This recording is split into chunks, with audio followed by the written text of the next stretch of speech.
Aku tak tahu dekat Indonesia ada ke tak buah nenas yang kecil comel macam ni. Apa kecil comel je dia weh. Kecil je. Korang tak percaya ke? Ni tapak tangan aku. Ha ni buah dia. Kecil kan? Tapi rasa dia manis sangat. Lagi kalau kita makan dengan ini asam boy dia ni. Kita tuang je dekat bekasnya ya.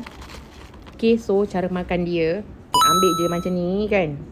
Ni cocol. Cocol bahasa Indonesia dia dicocol. Bismillahirrahmanirrahim, kita makan. Wow. Manisnya ya Allah. Manis sangat weh.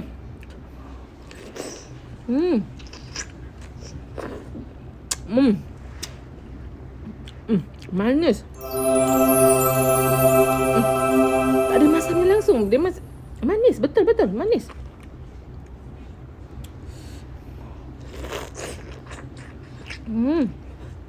Aku tak tahu ini nanas Malaysia ke, nanas Thailand ke. Aku tak tahu. Tapi aku jumpa nanas ni baru dekat Malaysia, yang kecil comel macam ni. Semenjak aku duduk Malaysia lah baru aku tahu ada baby nanas yang comel macam ni. Masa aku duduk dekat kampung aku dulu dekat Indonesia tak ada.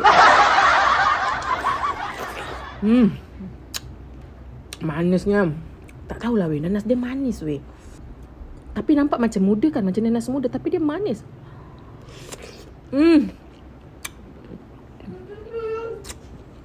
Tengah dia tu aku makan lembut.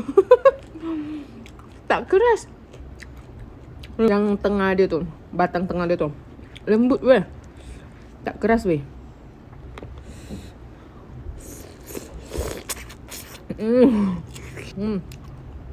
Sedap.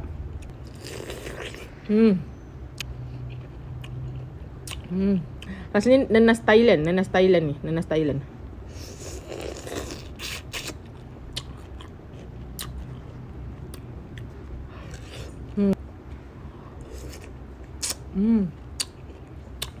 Manis.